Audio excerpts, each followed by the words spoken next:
This is Tony Chimmel, and I'd like to introduce the hosts of the Game Marks podcast, George Feis and Johnny Clash.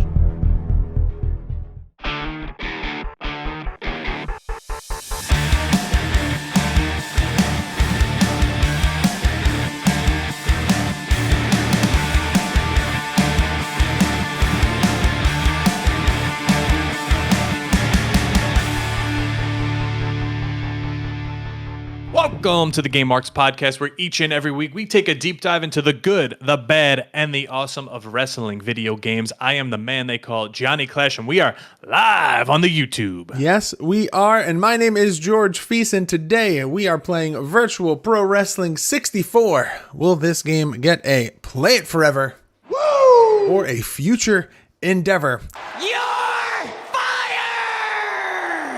We also discuss hard mode in games, bad Wi-Fi, and we are giving away a major prize pack, Brian Myers signed Major Bendy, and a few things more just for donating anytime during St. Jude's for over the last week. And please subscribe and leave a 5-star review for this podcast on Apple Podcasts and Spotify. Follow us on all forms of social media at Game Marks Pod. Don't forget, you can get this episode early and ad-free. Patreon.com/GameMarksPod, along with show notes, Discord access, where we have a lot of fun. These live recordings, which will end in January and go back behind the paywall, giveaways, and so much more. We have a lot of fun on our Patreon. Our community is very tight. It's like you're talking to your friends every day. It's arguing about video games, about TV, just something. It's always entertaining in there. So check it out, George. What is up? Man, I got to tell you, this prize for this week, for this episode. $10 from Steve Hoker. Oh, hell yes. So should we get that out of the way? Should we do the rock, paper, scissors right now? Let's do it. 2 out of 3? Yep, 2 out of 3. Remember, it's rock, paper, scissors says shoot. Yeah. There you go. Rock, paper, scissors says shoot. Trying to find where I was on the camera, so I was like going backwards. So you got me.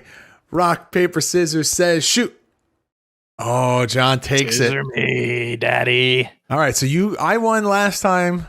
You won this time. The rubber match. The rubber match has to happen. But what I was going to say is, so the rule is anytime between the last recording and the current recording, you are eligible to win the prize pack for the next recording. And this week, I think maybe one of the cooler prize packs is signed Brian Myers, Major Bendy, and a couple of other prizes that John has in his hand. Would you like to show the fine folks at home what else they're going to be getting? So I'll say this. The Brian Major Bendy, I posted pictures of it.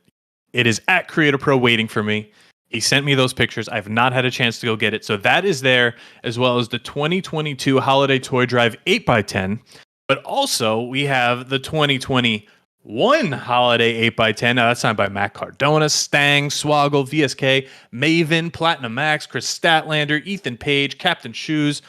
The list goes on and on. We also have, look at this shit-eating grin, a Smart Mark Sterling signed 8x10.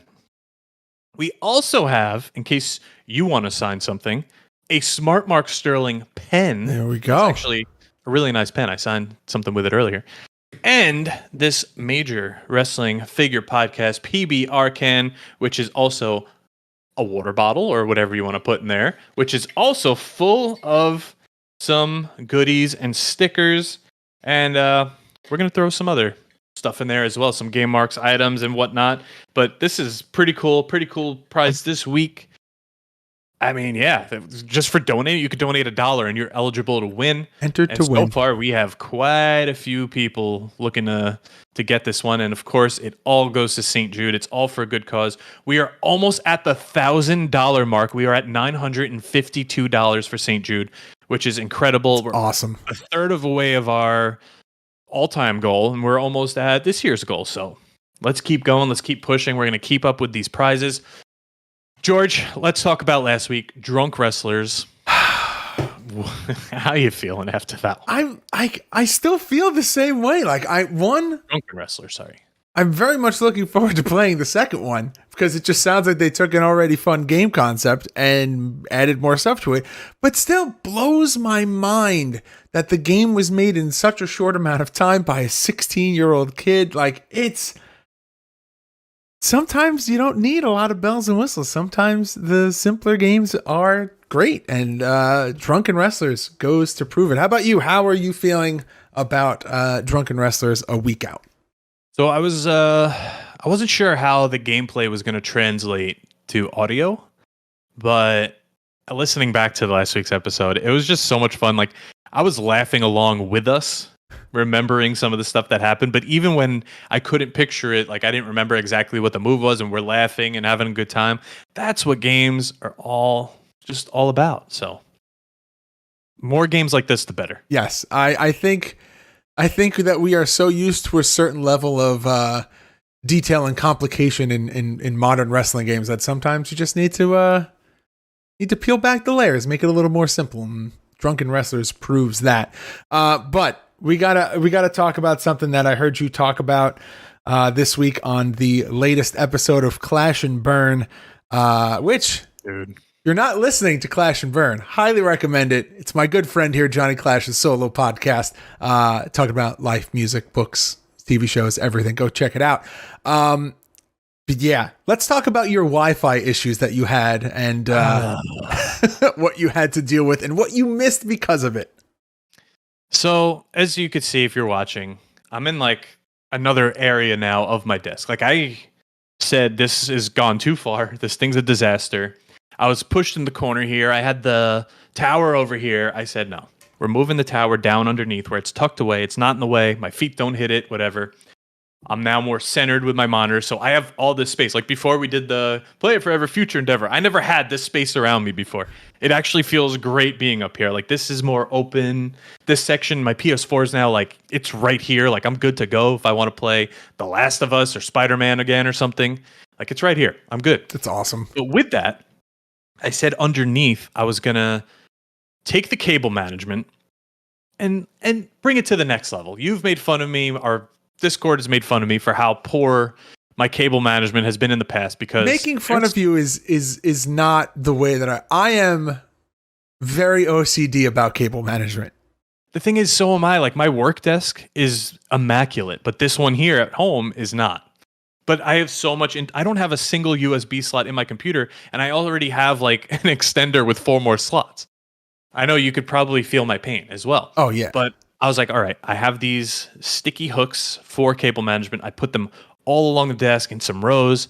I made everything so clean. It now just goes down one leg of the desk, which you sent me a nice mesh I could put around it. And you won't even see them again. I think if the tower was faced the other way, you wouldn't see them at all. But with that, I had to change, like, I unplugged everything from the computer, which is always scary. Yeah, and it's always good to do a little cable management, little wire management, just to, see what things are maybe plugged into your computer. Like, oh, I don't even use this. Why is it still here? Oh, I use it all. With that, I unplugged the Wi-Fi, which was fine, the router. When I came back up, it said, like, the lights are on, it said power, and it said internet. I'm like, okay, cool. No internet, no Wi-Fi. Showing Wi-Fi was enabled, but it wasn't letting me go to anything on my phone. And on the computer, I've checked, it said, like, no Ethernet. Do you want to connect to Wi-Fi? And I was like, no, I ripped that card out years ago. So I didn't know what to do. I'm looking at Reddit. I'm on Optimum's website with their live chat, which is completely useless because it's just automated. Finally, they say download the Optimum app and it'll lead you through it. It could actually get in your gateway and see what's going on. I kept getting like an error, like, we cannot read your gateway. This is taking longer than expected. And I was like, okay, something's happened here. So I finally call Optimum and they're like, did you touch the PON cable, the one with the green tip from the fiber optic that goes into the back of the router? I'm like, yes, I unplugged it because it was wrapped around my desk and I needed to unwrap it from my desk. They're like, we need to send a technician. You might need a new router. I'm like, what? Now, mind you, this is at 12 p.m. on Saturday. The Fortnite Big Bang event, which I cleared my schedule for, is at 2 p.m. So now they're telling me they can't get a technician out until Sunday morning. But not only that, my whole house runs on Wi-Fi. Everything. Yeah. Like, it's a really old house, but everything is like smart enabled or Amazon enabled, Google, whatever. My TV, I don't have cable. I have Sling. Like, I couldn't do anything. And I'm running on this like 2-bar 5G. So finally the event happens. I couldn't even really watch it because it was so choppy. But when I finally got to watch it, I was watching Courage. He had issues going in, which I could assume if I did get in, I would have had issues and I wouldn't have been able to watch it I had anyway. issues and I couldn't get in. Yeah, like I just kind of assumed like, all right, this is probably for the best anyway. I watched it. I was all sad. The next day they came over. They said there's a box that goes from the house to the fiber optic to the router, like the in between, and that box somehow the wires got bent. They're so fragile that like if they just bend, it's done. Game over. Literally. So if anyone has fiber optic cable, don't touch the green tipped cables at all, or the little box that comes with it. Learn the guy from was Johnny's up here. mistakes. This guy was here maybe 10 minutes. He spliced some wires, put it back in, and that was it. It's crazy. But they couldn't do it that day, though. Had to be the next day. It's great because you know why? I'm sure that you're not the only person or the first person that's ever done that. I'm sure that is probably one of the most common like fiber optic issues that happens, that people are just like, oh yeah, I could just move this one small simple box, because unplug how many coax cables in your life? You're like, yeah, it's a coax cable and Ethernet wire. I'll be fine. But now things are, a little more sensitive than they used to be. So what bugged me was I got it installed when we moved in, so nothing was in this room at all. Yeah, so you essentially were working around the box. Yet. I worked around the box for however long, and then it's been sitting behind here for like 2 years. So maybe it was just weak already, and the second I moved it, that was it. It's kind of the situation I'm into, and I'm like, do I want to learn from John's mistake and not move it, or do you have fiber optic? I think I do. Oh, okay.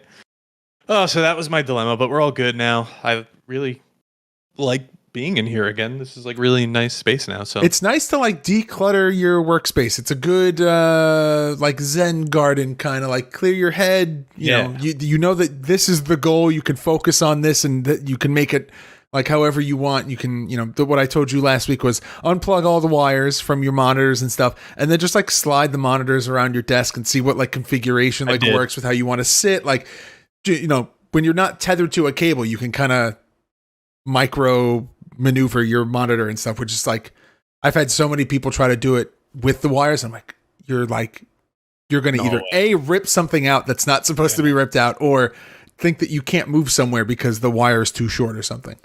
Well, now I have to rework kind of this microphone. You see I'm leaning a little bit, and the headphones I have some slack, but not too much. I might go wireless soon, but whatever. It feels good. I don't care. When I'm playing, I'm on this monitor anyway, so whatever. Well, I can tell you that these cans that I use, the Logitech ones, are really good. Hey. Maybe I'll consider. Let's talk about something else here. Let's talk about AEW Fight Forever Bring the Boom edition coming out, which includes the main game plus Matt Hardy, Broken Matt Hardy, Seasons 1 and 2 DLC, which totals 10 wrestlers, 4 minigames, a new arena, and an all-new tournament mode, and 10... Is tournament mode, what is that? Stadium Stampede? 10 new tracks. Now, George.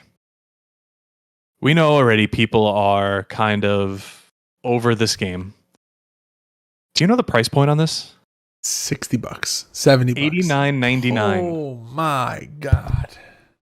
So already a game people are over and they don't want to play. You're spending now almost $100 on it to get just everything that people already bought with DLC, which is stupid. I still think Can I refund my whatever edition? That's the thing that the first one. The what is it? The definitive or whatever? I don't know. Yeah, whatever it's called. But I feel like that should have all the DLC. Like if you buy something with a season pass, typically comes with the DLC. I think it's all in the wording of that. I think DLC is DLC, and you're going to download it because you have to pay for it, and that's that. I think the season pass. Think of Fortnite. You pay for it every month or every season, right? Yeah, I think I'm just conditioned from WWE. You buy a season pass, you get all 4 DLC packs and stuff. But they're trying to work it like it's Hoker says pay forever. They're trying to work it like a battle pass, which I get, but I don't, because now you're putting this bullshit out for $90. It's 2K18 all over again. Ooh, you don't want that. I actually was in the mood to play. Boxes? Yes. I was in the mood to play it the other day. I just wanted to play a wrestling game. 23 had an update, so I was like, all right, let's play Fight Forever. I played a couple games, just regular games, no glitches. It was fun. Now I'm like, all right, let's try some Stadium Stampede. After 3 minutes, I get an error. Said like network error on their end, blah, blah, blah. Okay, let's try again. 9 minutes later, I got the error again. I was like, I'm going to check and see how long this will take me to load into the game. It took 9 minutes for it to stop.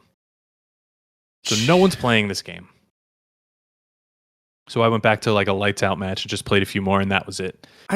Which sucks because it's a fun game. I know, that's the thing. Where do we need the disconnect? Why on paper the game is fun? Is it just like there's not enough content? There's not enough to do.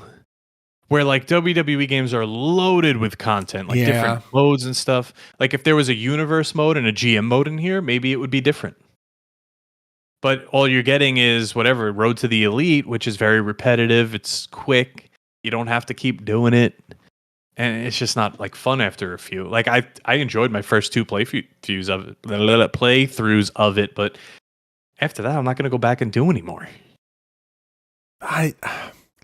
I'll admit too, I also kind of fell off and stopped playing it.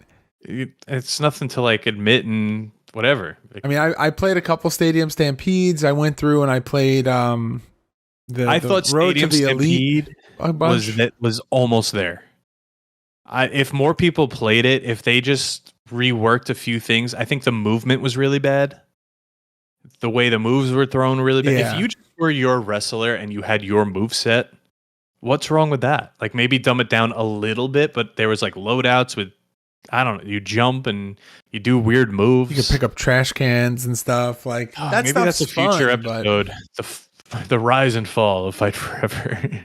Yeah. I don't know if there ever really was a rise, but anyway, we are here for one reason, and that's to play VPW 64 and to raise money for St. Jude. Yep. You see some perks on the screen if you're in the YouTube right now. George, let everybody know what happens when things happen. All right. So for $2, you will get a live shout out during the podcast. For $10, John and I will do a live rock, paper, scissor. Peek behind the curtain. We did one before and he beat me. If you forgot that just happened.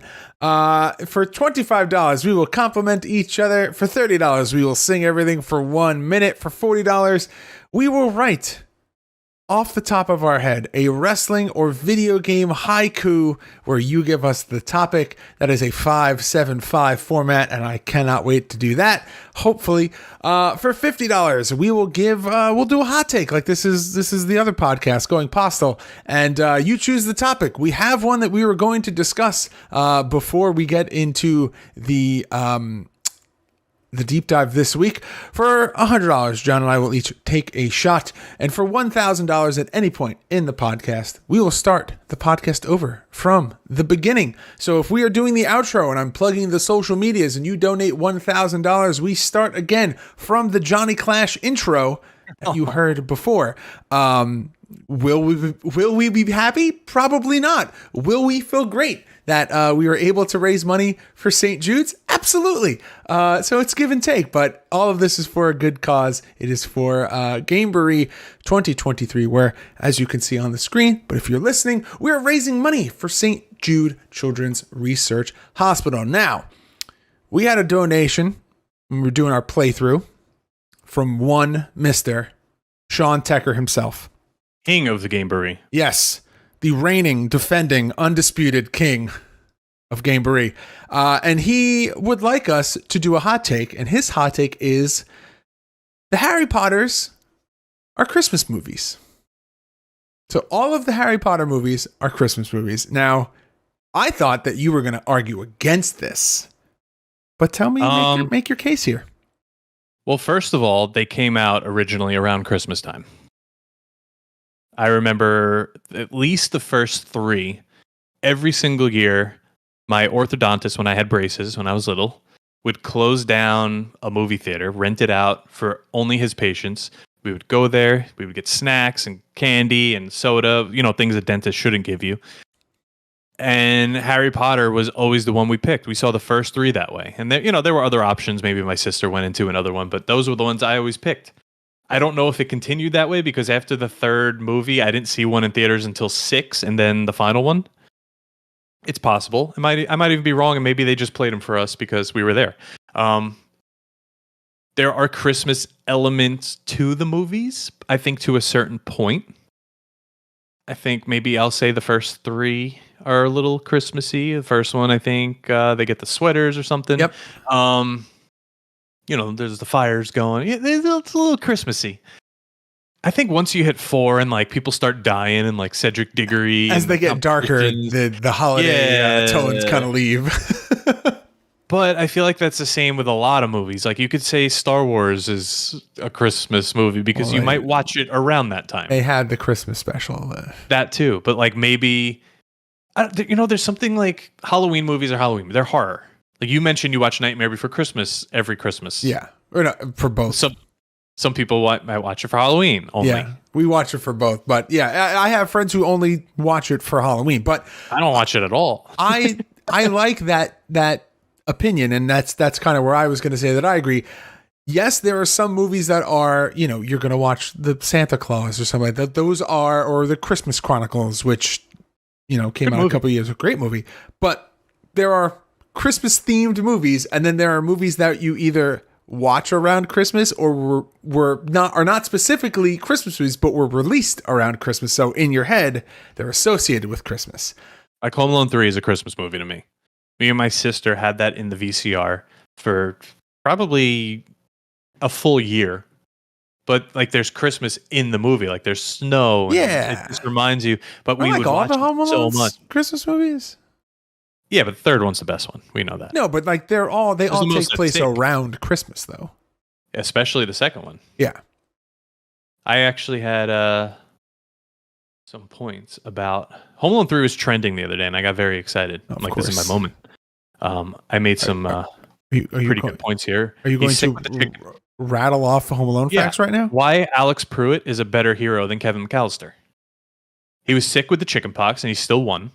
He fought actual terrorists, not just the wet bandits. Like actual terrorists from a terrorist organization looking for a missile chip. He saved the world. He has a parrot who is super smart and like talks and helps him rather than a pigeon lady who's nasty and needs a shower. Right? He saves the world, and he saves the old lady, Mrs. Hess, across the street. He gives her a little kiss on the forehead. He's super adorable. I want this to be your Christmas episode for Clash and Burn. I want you to break down. And he's related to Scarlett Johansson. I want you to break down all of the Home Alone movies, and then at the end, make your case as to why 3 is the best. I don't want to do all of them. Give your pros and cons to each, and then explain why 3 is the best out of all of them. I just want to do 3. But that's my opinion. That's my Christmas movie. The Santa Claus with Tim Allen, one of my favorites. My Christmas movie. I like Year Without Santa Claus. But what do you say about Harry Potter?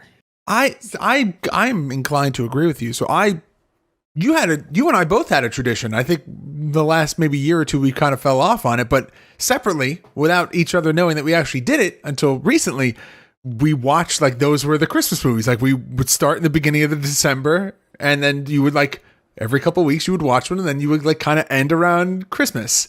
And I've seen them so many times, I just can't do it anymore. Yeah, I think that's what happened to me. So I got into Harry Potter much later.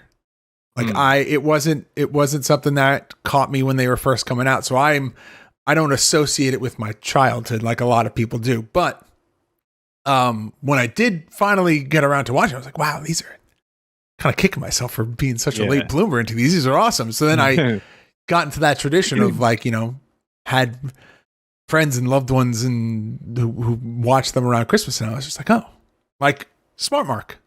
That's a Christmas movie for his family. They watch it every year. So like that was one of those things I was like, oh, maybe it is a Christmas movie. Start watching. Well, if I start them now, I start at 5. I can't do 1, 2, 3, and 4 anymore. Especially 4. 4 bothers me, the movie version, because the book was just so good and the movie doesn't hold up. Even though what's her name? Fleur Delacour, the girl in it, is a pretty badass character in Daryl Dixon now. Did you watch that trivia show that they had on, was it HBO? Helen Mirren hosts? It actually is pretty good. I could try. I should try it. I've been watching a lot of Family Feud. George, we are going really long here. Yeah, welcome to the Harry Potter podcast, the Christmas podcast. Dive down into. Thank you very, very much for that donation. And guys, if you're interested in getting that major, I'm going to say Major Bendy's Major Wrestling Figure Podcast prize pack, you have between now and the soft lock to donate and enter yourself for that giveaway before John puts all the names into the Wheel of Destiny, as we'll call it. But with that, John, are you ready to get into this week's Deep Dive? Let's go.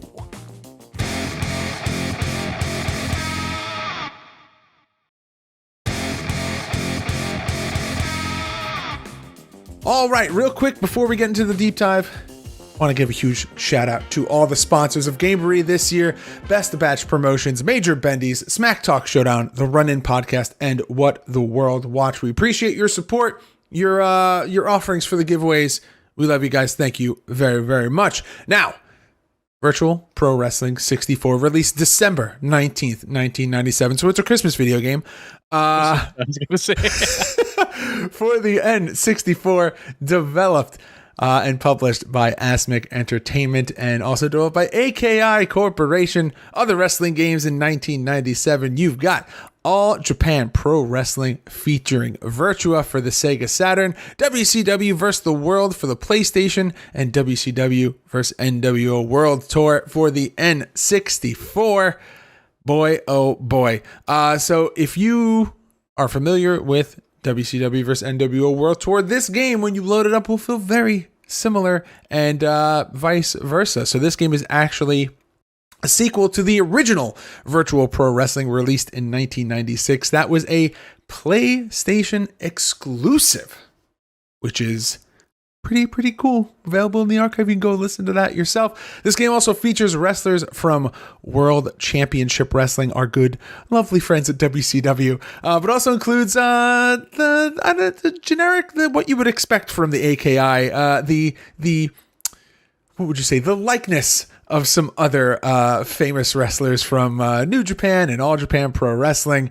And like we said earlier, this is the Japanese counterpart to the US released WCW vs. NWO World Tour. Now, playing it again today, and recently have played World Tour many times, I noticed kind of big difference, not only in like some of the visual stuff, but just the way the game is played and like the momentum of it. You don't realize how smart like Asmic and AKI were like in developing the two different versions. Sometimes you just get a port from one to the other, and that's it. It's just like the name. But no, they did like a pretty damn good job of changing the pace of the matches, making them more Japanese style. And I kind of would sway more towards this one than World Tour, if you ask me. It feels faster. Yeah, here are some of the difference though. Visually, you have Hogan's yellow tights with red knee pads in World Tour, but in this one, he has his Japanese yellow with black knee pads. Chris Benoit has his Japanese attire as opposed to his Four Horsemen attire. Some wrestlers' movesets are altered kind of, with more strikes and some stuff that's not in World Tour. DDP, for some reason, has a T-bone suplex instead of a diamond cutter, and is just a regular move as the diamond cutter. Oh. So I guess they were going for more like Japanese style, strong style wrestling here. Other unlockables, I mean, you get Glacier and Wrath in World Tour, but VPW 64, right, has the post-match scoring system, which I always thought was pretty cool. Super so you can cool. See how your match is going and whatnot. They used it here and there afterwards. No Mercy didn't have that, right? No Mercy. Only in certain match modes. Or I think only in... No, I don't think it had it really at all. Like you got like your... Royal Rumble and like all that. Oh, yeah, for Battle Royals and Royal Rumble, stuff like that. But the one that stands out the most to me was it's in Revenge. Right. Like that, like, because you can't do... Like the mode that I played the most in was the Battle Royal, so... Right, and those weren't in any American games until Revenge, so... Yeah. I guess WCW always had those like strong ties to like All Japan, New Japan, and all that. So it only makes sense that that's the counterpart to this game. But your game modes here, you have Champion Road, which is where you challenge wrestlers from 6 different organizations and try to win the 6 championships. You have your Exhibition, where you have singles, tag, and handicap. your 5-on-5 elimination match, which if you go into our YouTube, you will see us playing for the Real playthrough quick this gameplay week. This week, guys. It was a doozy, let me tell you. Wrestler edit, which is pretty big in this game, that you could edit the wrestlers, their likeness, their appearance, Super and all cool. that. Battle Royal, which is a 4-way match, pretty much elimination style. A league, which is a round robin for up to 16 players or 8 teams, and your tournament mode. So pretty cool. You kind of cover all bases here. Always absent in these early games was like the steel cage and all that. That always comes later in the AKI games, but you really don't need it because there is a lot to do here. We were talking about Fight Forever earlier. This game from 1997 has more match modes than Fight Forever. Just pointing that out. Because they made the game with THQ, right? THQ and Ukes. Yeah. Which is kind of the same lineage in a way. Yeah. It's somewhere something crosses and something happens.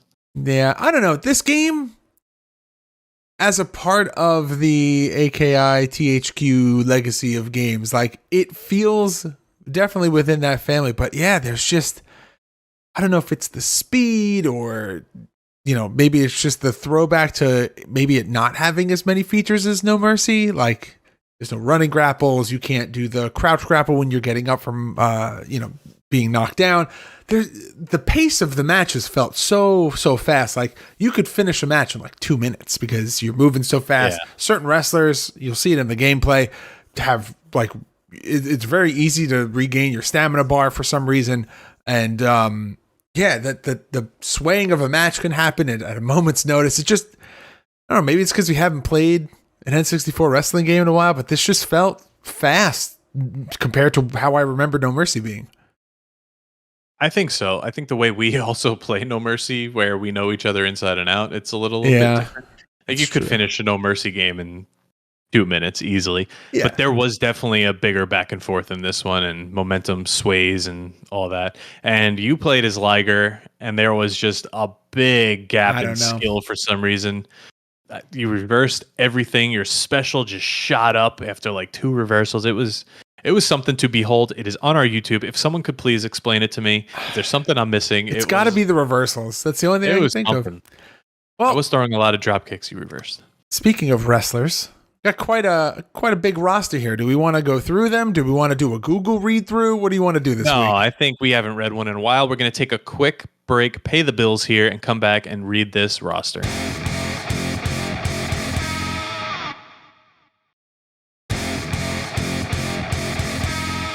All right, I will kick us off here for the roster read. Sorry to cut you off, but we'll go 1 for 1 here. 1 for 1.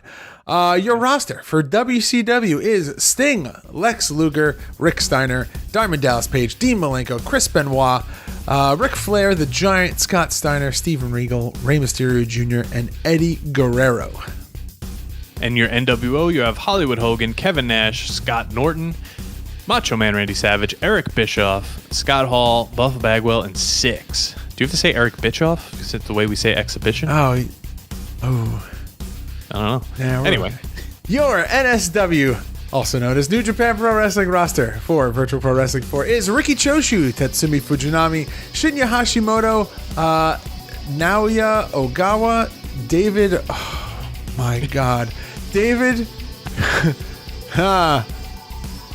Sound it out. Go piece by piece here. Kakalishvili? Sure. Kaiji Muto, or the Great Buddha, Masahiro Chono, Jushin Thunder Liger, Shinjiro Otani, Kensuke Sasaki, Power Warrior, Shiryo Koshinaka, Junji Harada, Super Strong Machine, Kazuo Yamazaki, Hiroyoshi Tenzan, El Samurai, Koji Kanemoto, and Tiger Mask 3.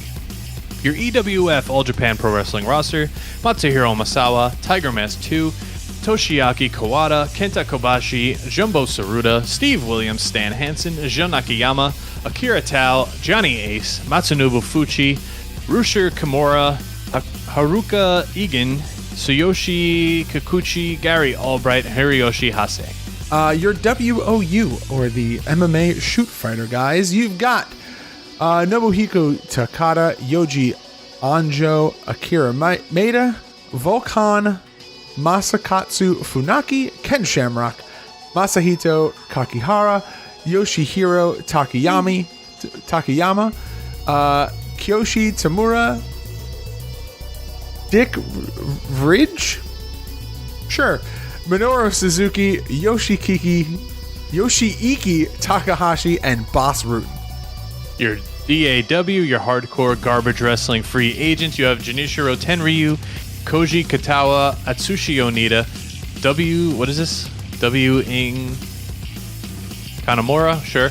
Kodo Fuyuki, Big Van Vader, who also shares a space with Bam Bam Bigelow and Aja Kong. Abdullah the Butcher, Ultimo Dragon, Tarzan Goto, Hayabusa, Jado, and Guido. Road Warrior Hawk, Road Warrior Animal, and Tiger Jeet Singh.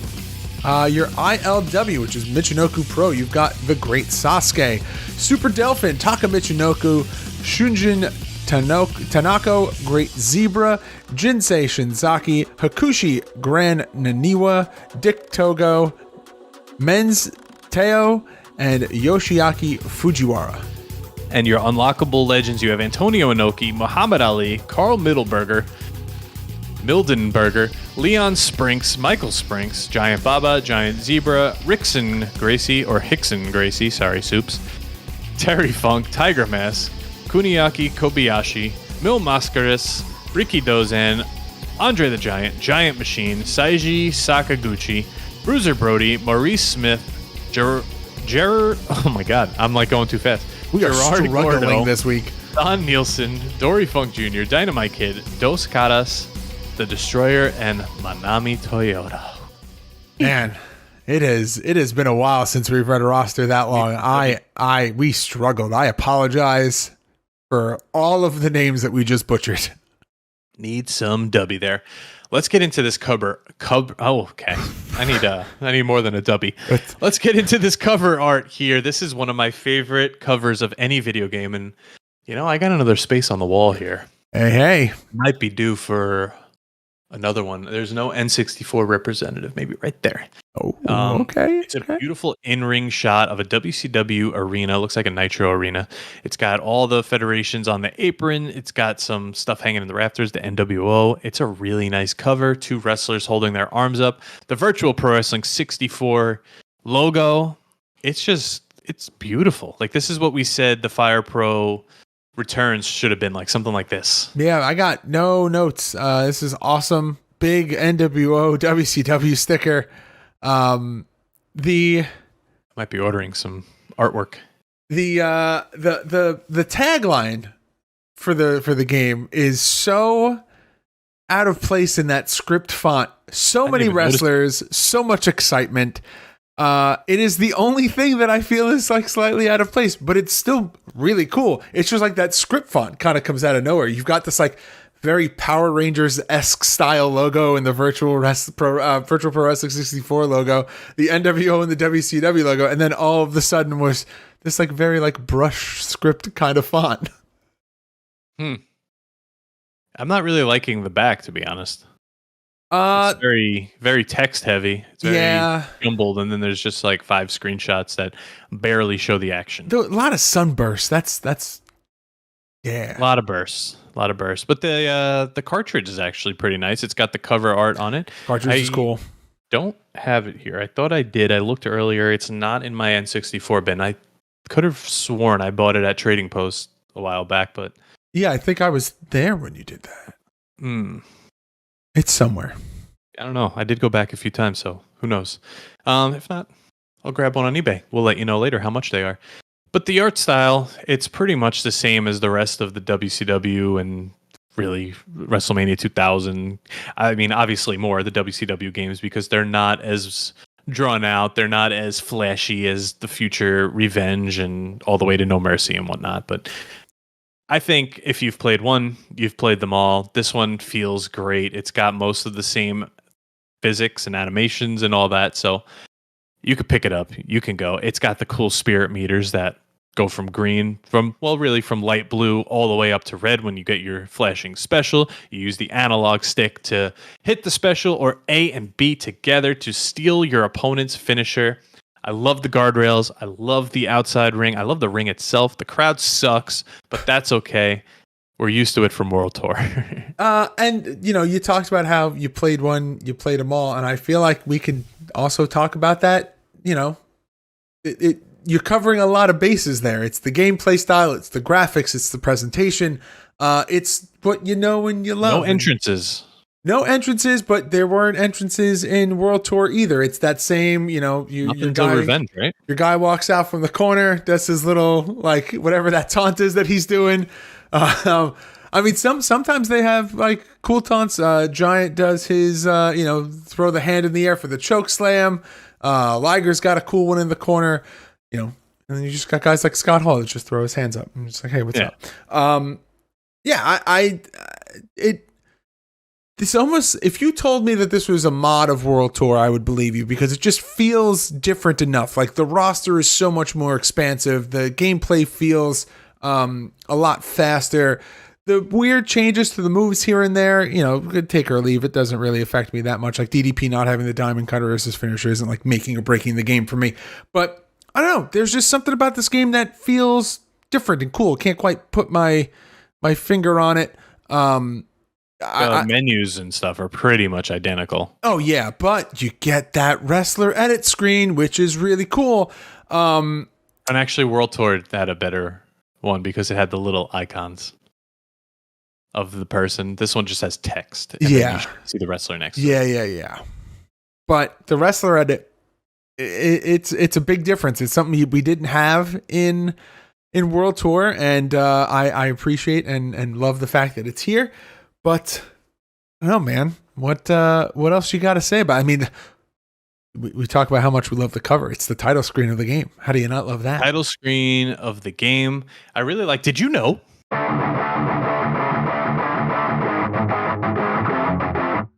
Did you know if you want to have a match in black and white mode, you choose the AKI Arena? That's cool. Did you know to unmask your opponent, you must select a character that can do the eye gouge, repeatedly use the move until you see your opponent's face? Did you know VPW 64 is on eBay from $22 used, cartridge only, to $69.99 complete? So, is that a... Hell no. Maybe that's why I didn't buy it. Maybe it was too expensive. If N64 game's over $10, even that, like I have to like think about it. I think I bought Star Fox 64 like I can't even tell you, like 18 years ago. It was $12. I mean, this is the best $12 I ever spent. Yeah, I don't even have an N64 here, so my sister took it back. I don't even have it anymore. I don't know where it went. I think I may have left it at a friend's house. I was thinking about buying my own. Your own N64? I've never owned one. It was my sister, so pretty much mine, and I'm the one that used it most of the time. But when you guys had the blue crystal, the purple crystal? But when she says, I want the N64, I can't say no. It's hers. Right? So I'm thinking of getting the crystal blue. I was just saying, you're gonna try to get crystal blue, or are you gonna go classic black? Nah, you gotta go with the crystal. I don't know. We're thinking about it. I do have the HDMI splitter, so I could run it to my capture card easily. You should get the modded one. All right. Your ratings and reviews here. Of course, it's a Japanese game, so we don't have all the publications that we have for the American games that we usually read off, but we do have our trusty old game FAQ user ratings, and they finally got their website back. Their PNGs are working again. We got the stars again. Rated 4 out of 5, which is considered great. The difficulty is 3 out of 5, just right / tough. And hours played is all the way up at the 5 meter mark, which is over 54 hours. We know a lot of people played this game. This is a favorite among everyone. We said last week we played this for Game Wars, but we actually played VPW 2 for Game Wars. But I think they're just held in such high regards. And it's kind of got that Fire Pro effect where people will take these over the WWF titles or WWE titles, and they'll stand by it. And if you tell them otherwise, it's like a big crime against humanity. So we know 2 people off the top of my head. I'm sure there are plenty more, but the 2 people that come to my mind that always talk to us about this game, Boulder talks about VPW 1 and VPW 2, and Max Smashmaster talks about VPW 1 and VPW 2 all the time. Yeah. Hang on. Bo Horvat just scored his second of the night. Matt Barzell's on 2. We're on hat trick watch on the Islander game here. Okay? Oh, okay. Will they blow this Okay. one? They might blow this one as well. That explains why my phone's been like Yeah. NHL app, NHL app, NHL app. Oh, I have Islander mode on my phone where it shuts off only the score app and that's it. So 'cause I watch on the MSG app, so it's always behind. Oh, that's awesome. Okay. Anyway, George, we know what Max Smashmaster and Beefcake think. It's time for the most important rating of them all. It's time to rate the game. The game!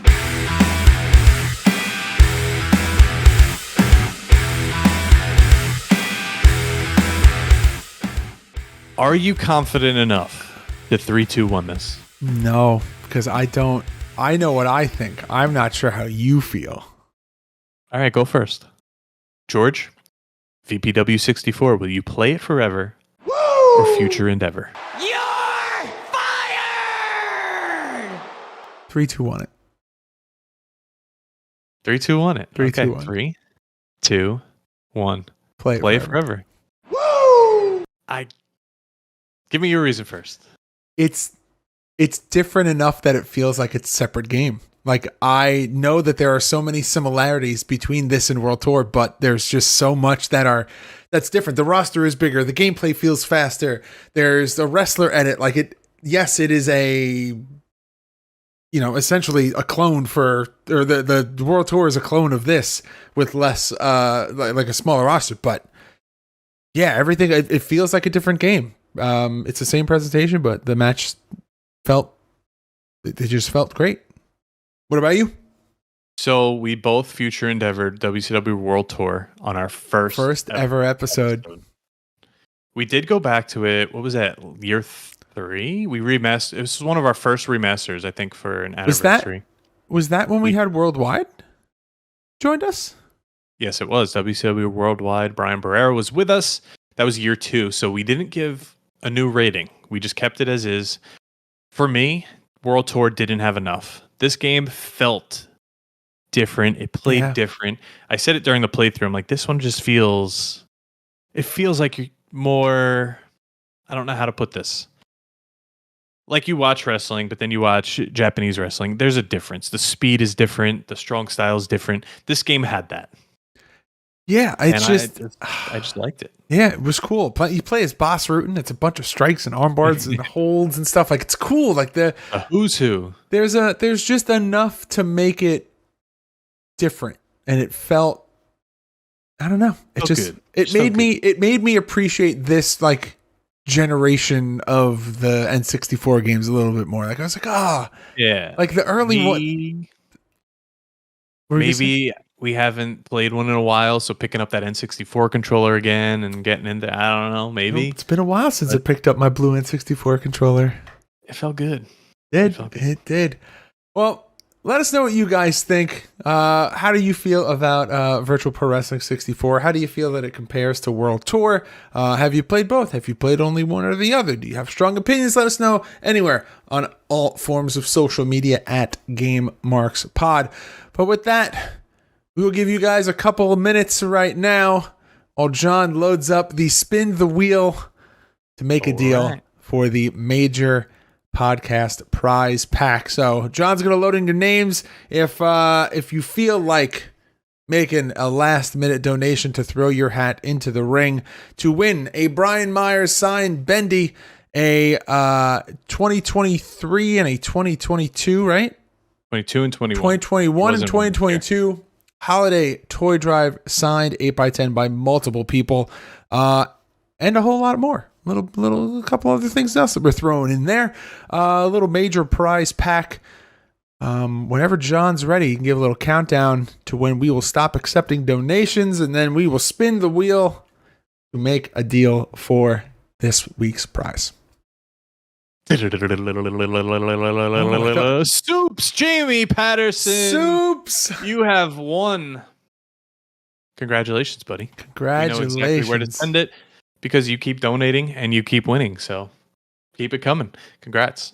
I have your address from the last time. So are you ready for what next week's pack is going to be? Let's hear it, John.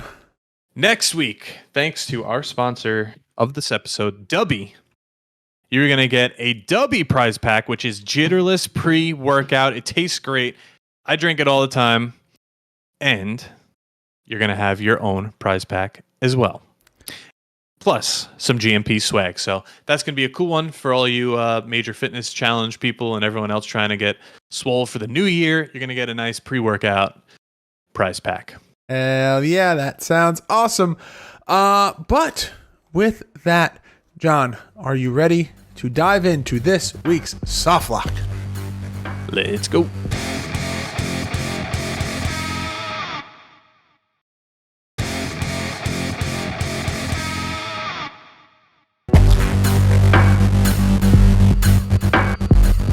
All right, so the Soft Lock is a segment of the podcast where one of our mega marks from our Patreon gives us a topic to debate.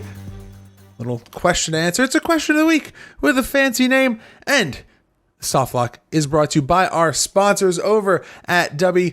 Use code GameMarksPod to save yourself 10% over at W.GG. This week's question comes from Mr. Tecker himself. And his question is, what is the best version of hard difficulty? Bullet sponges, less items, no life modes, or something else? Zero build. Zero build. No, the first thing that comes to mind is was it New Game Plus on The Last of Us, where there's less ammo, less resources, and I think it's one hit kill? One hit kill in anything is just, yeah. New Game Plus in Last of Us is just, it's so hard. I tried it. It is rough. Anything where you have like one life and have to start. What was that game with the zombies in the mall? Oh, Dead Rising? Dead Rising. I didn't know going in that if you die, you lose and you start over. Yeah. And I just kept getting back in that damn helicopter, and I was like, what is happening? Is my game bugged? Like, I'm trying to just like do a challenge here, and I can't do it. Is there a checkpoint? Didn't know, you just started over. So that to me is yeah. Yeah, there's a one lot. Life. I need more than one life. I am not the best at video games. Like, and in racing games, you get sometimes you get like ghost mode, or you get mirror mode, where you have to do you have to try to beat like their time trials of the developers, or you got to do all like the big maps backwards that are usually like what happens if you beat like the basic game. There's always something some kind of weird hard mode, and it's not exclusive to one type of thing. There's always something new and exciting and weird that the developers try to put into a game, which just, sometimes they're really, really mean about it. Yeah. I don't know. All right. There's a lot of just hard games out there like that. Just anything with one hit, one life, start over. It's just, yeah, it's rough. I don't want it.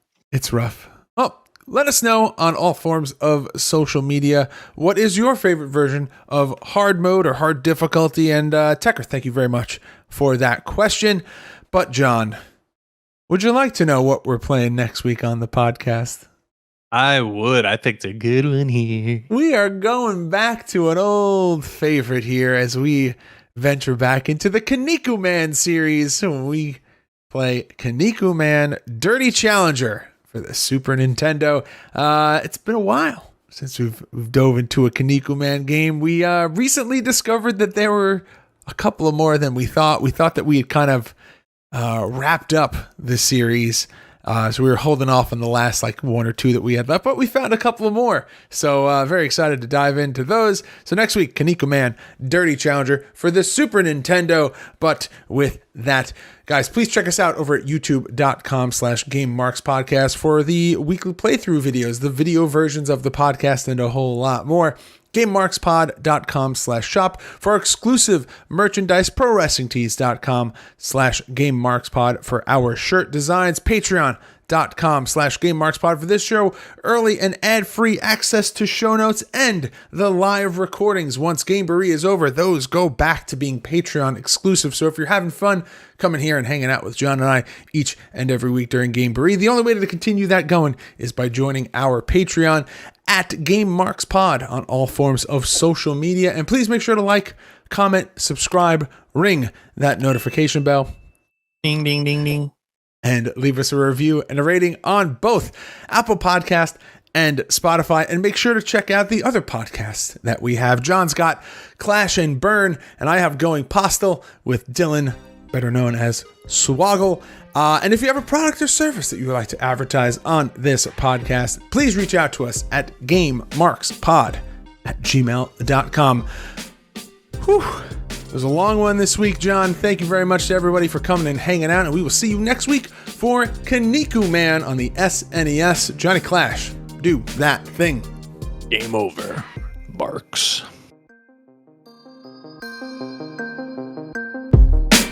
Game Marks Podcast, put them on the radar. Playing rare games, Sega Saturn, no Game Shark. Johnny and George work hard and they play hard. Future endeavor games and put them in the graveyard. From the deep dive to the clash at the feast. How can I get more? That's question of the week.